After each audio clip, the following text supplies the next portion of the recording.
বিসমিল্লাহ। হ্যাঁ রই, তুই এনে বসছিস কিল্লাই? খাইতেন না খানা লেবো হয়েছি। বাউরে, হাতে টেবিলে বইয়া না খাইবো, তুই তোর পজিশনে বই খা। আর পজিশন কোনায়?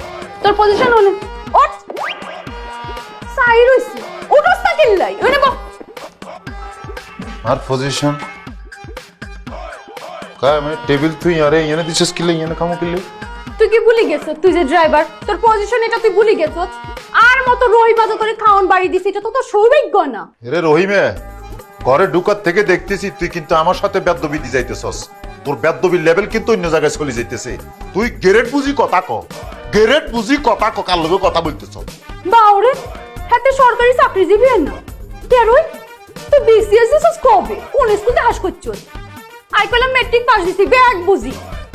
আর তোর মতো এরকম 8-10 গা হোলা সমুনি বাজারে আর স্কুলের সামনে আর কিছু গুড়গুড় গুড়গুড় করছে। হাতটা দিনু ব্যাগেরে উড়াই দিছি। আইসছে ড্রাইভার, এরও শতানের বাচ্চা। তুই যদি আরেকবার আর লগে খারাপ ব্যবহার করস, খানাইটা বন্ধ করে দিও। আচ্ছা তুই কে রে? এরে আর তো মনে হইতেছে এই বাড়ির মালকিন, মনে হয় তুই সমস্ত ফামার তোরাতে। হ্যাঁ, বাড়ির মালিক তো কিছু না তোর কাছে দেখা যাইতেছে। তোর অবগতি লাই জানাইতেছি, এই বাড়িতে তোর মালিক মালকিন ব্যাকের খানার দায়িত্ব আর হাতে। কখন কে খাবে খাবে না সেটা আই নির্ধারণ করি। কারণ কি ইয়া? কারণ এই বাড়ির খাদ্য ডিপার্টমেন্ট তো আর হাতে রইছে। থাকতো না খিয়া থাকতো না এই খাদ্য ডিপার্টমেন্ট আর খানা, আর তুই এই বাড়িতে থাকতি না, উড়াই দিমু বেগিন খাই দিমু একসাথে। মনে রাখিস। তুই চেষ্টা করে দেখতে হারস, আর চাকরিটা তো পার্মানেন্ট হয়ে গেছে। কিন্তু তুই অনত ঠিকঠাক মতো জয়েনও করতে হারস না। তুই কি আমাকে চ্যালেঞ্জ দিলি নাকি? বাউরে, হ্যাপেরে বলে আই চ্যালেঞ্জ ইউ। এরই তুই কি আর লেভেলে আসত নি? কোন লেভেলের কথা কস?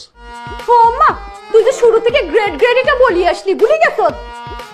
আর মেলা কাম পড়ি রইছে, তোর মতো শতানে চেহারা দেওয়ানোর সময় আর নাই। কানা কিটে লয়ে যাই উনি। এই ছেলেটা আর দিবি না, খবরদার কইলাম। আই এনে বসে খাবো, ঠিক আছে? আর আমার মতো ভূতে সেরা তো দেওয়া লাগতো না। যা এনতুন যা, সামনে তুন যা। এই তো এবার লাইনে চলে আসছো। ইয়ানে বসেই তুই খাবি, জীবনও এখানে উঠবি না, এখানে বসেই খাবি।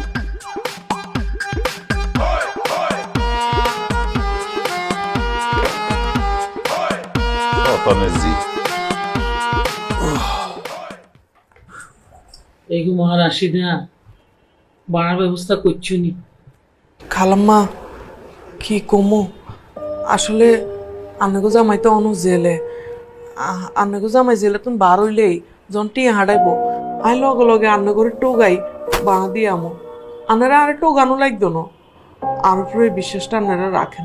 আরে মারে, বিশ্বাস তো রাখছি, রাহি না। তুমি যখন আর বাসা প্রথম ভাড়া লইছো, 2-1 মাসের ভাড়া মনে দিছিলা, এরপরে তো বন্ধ হয়ে গেল। তোমার জামাই বলে জেলে গেছে, ভাড়া বন্ধ, তো চালু হইব কবে? হারুন খালাম্মা, বেশি দিন লাগতো না, এই 2-1 মাসের মধ্যে হেতনে বার হয়ে যাবো। 2-1 মাসের মধ্যে জেলে তুমি ছাড়া খাইবো কেন? শোনো, আসলে বিদেশ বাড়ির জেল তো, এটা আসলে 2-1 মাস না কয় মাস লাগে এটা বলতে পারি না। যাক শোনো, একটা কথা বলি, আসলে আমরা আসছি যে তোমার কি অবস্থা, আমার জেলে আছে কি ঘটনা এটা জানার জন্য আসছি। আর সত্যি কথা বলতে কি, মনে করো এই জেলে তুমি কবে বার হইব, তারপরে আবার চাকরিতে জয়েন করবো, তারপরে বেতন পাইবো, তোমার এটা হাঁটাইবো, এটা মনে করো যে বহুত দূরের ব্যাপার। তো একটা বিশ্বাস আছে আর কি, মনে করো যে এখানে যখন টাকা পয়সা তোমার ফাটাইবো, তখন ভাড়াটা তুমি আস্তে আস্তে পরিশোধ করবে। আরে খালু যান, আপনি যেভাবে চিন্তা করছেন এভাবে যদি ব্যাকে চিন্তা করতো, আসলে দেশি মানুষের দুঃখ দেশি মানুষই বুঝে। আনারা আছেন বলি আয় সত্যি অনেক নিশ্চিন্ত। খালাম্মা যখন আরে মামা করে ডাকে আর কই যান বড়ি যায়। আর খালু জানের কথা কি কমু, হেতনে চেহারা তো আয় আর বাপের ছায়া দেখতে পারি। আনারা না থাকলে রাস্তায় থাকুন ছাড়া আর কোনো উপায় ছিল না। আর মা কান্দাকাটি করো কিলে তুই? আন্ডা আসি না, আন্ডা কি মরি গেছি নি? আসি তো মা, আসি মা, আসি, দেশি মানুষ। খালাম্মা আনারা বইয়েন, আন্না করে একটু চা করে আনি খাওয়াই। মা কি কও তুমি? সাজে খাওয়াই বা দুধ চিনি কিছু আসেনি, লাগতো না মা গো। মা ডাকছি, তুই মাইয়ের মতো চলো আঙ্গ বাসা চলো, আমি যাতে তোমার চা বানাই খাই। আর কেন কথা তোমারে কই, কেন মনোযোগ দিয়ে হলো। তোমার জামার এই দুঃসময় যতদিন পর্যন্ত না কাটে, তোমার এই সংসারে যা যা কিছু প্রয়োজন আছে তুমি নিঃসংকোচে আসা আর কাছে চাইবা। আমি না থাকলে তোমার খালামার কাছে চাইবা, কোনো লজ্জা করিও না। খালু জান আপনি এটা কি করলেন? এমনিও ভাড়া দিতে পারিয়েন না, তার উপর আবার আয় তো শরমে মরে যাবো খালুজান। আরে বাবুরে তুই কইলা না আমরা বাপ মার মতো, তো বাপ মার মতো কি মনে করো না হাই আর এই যে তোমার খালাম্মা আমরা দুইজন তোমার বাপ মা, তো বাপ মার কাছে লজ্জা কি এর? তাছাড়া তুই আমরা দেশি মানুষ না। আরে জি কান্দিস না, কান্দিস না। তুই আর দেশি মাইয়া, তুই জন এই বাড়িতে বাড়া লইছ, আর কাছে মনে হয় যে আমি নিজের বাপের বাড়িতে আইছি। আরে জি চল আঙ্গু বাসা চল, সামনে খাওয়াই চল চল।